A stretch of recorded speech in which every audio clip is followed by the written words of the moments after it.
Baik, Assalamualaikum warahmatullahi wabarakatuh. Waalaikumsalam warahmatullahi wabarakatuh. Ya, selamat pagi Mbak-mbak. Pagi. Sebelumnya perkenalkan, saya perwakilan dari kelompok 2 Offering A Angkatan 2022 Departemen Ilmu Kesehatan Masyarakat Universitas Negeri Malang. Nah, saat ini kami mengumpulkan data terkait asuransi kesehatan ya. Jadi saya minta waktunya sebentar dari Mbak-mbak untuk menjadi responden kami. Oke, sebelum kita masuk pertanyaan, boleh perkenalkan terlebih dahulu nama sama usianya. Oh, Mbak dulu. Oh iya, Mbak. Oke, kenalin aku Livia, usia aku sekarang 26 tahun. Oke, Mbak Livia ya. Ya. Baik. Kenalin, nama aku Sania, usia aku 24 tahun. Oke, dengan Mbak Livia sama Mbak Sania nih. Untuk pertanyaan yang pertama, Mbak Livia ini pakai asuransi kesehatan apa? Aku pakai BPJS Ya. dari pemerintah ya. Itu jenisnya BPJS itu sih. Ya, BPJS sendiri. Untuk Mbak Sania? Sama aku juga BPJS Kesehatan. Oke, jadi dari BPJS Kesehatan dari pemerintah, guys.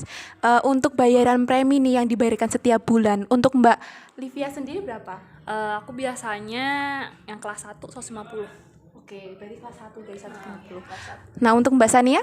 Sama, sama-sama kelas 1. Oke, jadi yang kelas 1 itu 150 per bulan dibayarkannya. Oke, untuk pertanyaan selanjutnya ini teman-teman. Mbak Livia sama Mbak Sania sendiri pernah nggak memakai BPJS pemerintah itu sendiri? Oke, untuk pakai BPJS pemerintah sendiri kita udah sering pakai sih sebelumnya gitu ya. Cuma memang kalau untuk 6 bulan terakhir ini enggak sih, cuman kayak dulu udah sering banget nih. Oke, berarti pernah ya? Pernah. Mbak Sania sendiri pernah? Iya, juga pernah, tapi nggak 6 bulan terakhir ini, udah lama, kayak sekitar waktu aku SMP itu kapan ya? SMP SMA 6 tahun ya.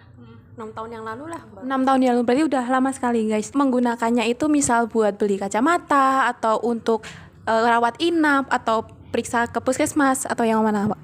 Biasanya sih kalau bukan beli kacamata, dapat diskon buat kacamata ya, Oh, dapat iya, diskon buat kacamata iya. Terus kalau misalkan rawat inap, iya Aku pernah ya, pernah juga. dipakai juga. Cuman kalau misalnya kayak puskesmas gitu, kita jujur sendiri kita nggak pernah ke puskesmas. Jadi kita biasanya kayak langsung ke dokter keluarga langsung gitu, kayak gitu. Oke, berarti kalau di dokter keluarga itu bisa pakai BPJS ya?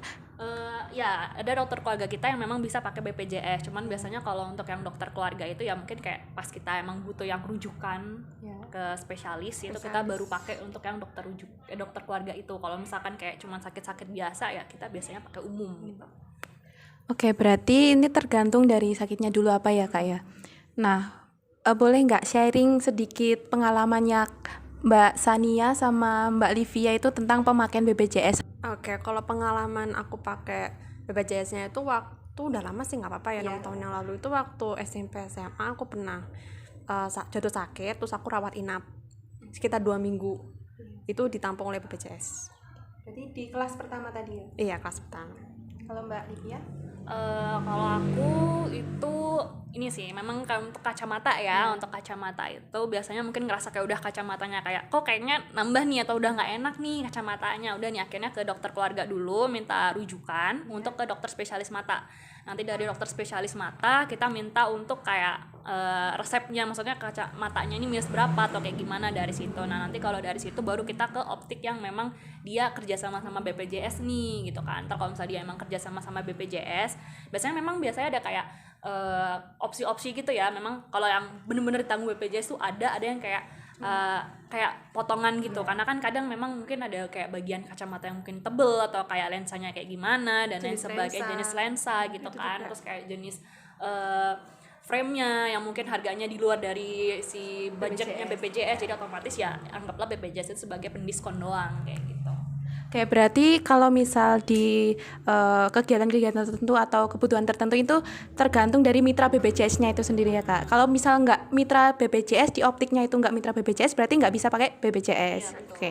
Kalau kali ini mau minta sharing pengalaman tentang kesulitan, ada nggak perbedaan perlakuan antara BPJS atau umum, terus adakah keterlambatan atau misal perlakuan yang tidak enak, misal gitu, Kak. Oke, kalau misalkan negatifnya kan karena memang yang pakai BPJS itu banyak ya, sistem BPJS kan itu kan ibarat kayak semua masyarakat biar bisa pakai si kesehatan ini gitu kan. Nah, biar semua dapat nih. Kendalanya itu ya itu tadi antrinya. karena kan yang pakai banyak ya, jadi yang pasti antri banyak gitu kan. Nah terus habis itu karena yang antri banyak ya mau nggak mau ya kudu sabar sih kalau misalkan pas lagi ini. Nah terus yang kedua kendalanya itu adalah kadang di beberapa rumah sakit, kalau misalkan bukan di fase ke-1 ya berarti kita udah naik ke fase tingkatan kedua nih, misalkan rawat inap. Kadang pada beberapa rumah sakit misalkan kita harusnya kelas 1 nih, tapi kadang sama mereka kayak nggak bisa nih kelas 1, harus kelas 2. Kalau misal mau naik di kelas 1 harus nambah. Nah ada beberapa rumah sakit kayak gitu tuh, jadi kalau misalkan memang kita maunya fasilitasnya kelas 1 ya mau nggak mau kita harus nambah. Nah kadang beberapa rumah sakit kayak gitu, jadi kadang kendalanya di itu sih. Cuman memang kalau misalkan kita mikir-mikir lagi dari sisi kesehatan, memang kan ini yang pakai BPJS banyak ya, jadi mau nggak mau ya emang kayak gitu kan. Menurut tadi kan udah dari Mbak Livia ya, menurut Mbak Sania sendiri adakah perbedaan antara dari nakes sendiri untuk pasien BPJS sama umum itu ada perbedaan perlakuan nggak? Misal iya kayak di sini sin atau gimana gitu. Itu dari POV nakes atau POV pasien? POV pasien. POV pasien ya. Iya. Ini pengalaman aja sih pas yang waktu SMP SMA itu kan aku di rumah sakit itu kan. Harusnya itu aku masuk bangsal anak. Iya. Tapi di Aku di umum dan itu campur sama lansia yang sakit keras semua gitu. Padahal pakai BPJS. Itu sih kayak mau dipindah itu mikir-mikir gitu, juga ada penambahan biaya dan sebagainya. Jadi ya udahlah stay di situ dan kita sehat. Berarti tadi ada ketidaksesuaian antara bayaran premi tadi sama yang disediakan oleh rumah sakitnya itu ya Kak ya. Oke. Nah tadi kan udah berbincang mengenai pengalaman penggunaan BPJS Kesehatan dari pemerintah ya Kak. Nah menurut Kak Sania sama Kak Livia ini enakan penggunaan BPJS atau umum nih? Enakan menggunakan BPJS atau umum? Dua-duanya enak. Di saat kalau misal BPJS kayak beberapa tindakan misalnya kayak operasi gitu ya, misalkan umum kenanya mahal nih, kita pakai BPJS kan ada beberapa operasi yang ditanggung oleh BPJS, jadi tuh kayak bagus banget, lumayan banget lah, seenggaknya mengurangi ini kita nih, pengeluaran kita gitu kan. Tapi di satu sisi misalkan kita butuh yang kayak cepet dan lain sebagainya ya umum jalur fast track sih memang kayak gitu. Kalau misalkan yang BPJS ya kalau sabar ngantri ya oke gitu sih. Kalau Kak Sania sendiri? Aku juga setuju sama kakakku sendiri. Jadi jadi ada diskon ketika ingin dirawat atau apa itu kan enak ya pakai BPJS. Tapi kalau emang butuh cepet itu emang lebih baik umum. Tergantung kebutuhan. Berarti enak dua-duanya tergantung kebutuhan ya Kak ya. Oke. Oh iya sama duitnya guys. Oke, buat yang terakhir nih, apakah dari Kak Sania sama Kak Livia sendiri ada saran untuk memperbaiki pelayanan atau fasilitas kesehatan bagi di puskesmas, di rumah sakit, atau di layanan kesehatan lainnya untuk penggunaan BPJS ini? Kan tadi penggunaan BPJS pemerintah kan ya? Ya intinya semakin ditingkatkan yang lebih baik aja sih. Kalau aku dari POV pasien ya. Kalau aku lihat tuh kan karena emang masalahnya tuh ada di insentif sama telat cairnya BPJS buat ke nakes itu kan, mungkin tuh bagian situ yang diperbaiki biar sama rata gitu, baik pasien BPJS sama pasien itu dapat semua sama kayak gitu. Itu aja. Oke, dari Kak Livia udah Itu aja sih. Nah, terakhir banget. Apakah dari Kak Sania sama Kak Livia ini merekomendasikan penggunaan BPJS Kesehatan ini untuk keluarga, kakak, adik, ibu, bapak, tetangga atau lainnya itu merekomendasikan, ayo Pak ikut BPJS ini, ayo daftar ini, itu gitu nggak? Kalau dibilang rekomendasiin, ya rekomendasiin karena kan emang kalau kita pakai BPJS asuransi kesehatan ya kita tuh pasti butuh yang namanya asuransi kesehatan. Jadi itu tadi seenggaknya ngebantuin kita kalau misalnya kita lagi sakit atau kayak gimana, kalau misalnya memang masih bisa iniin sama BPJS ya kenapa enggak gitu loh.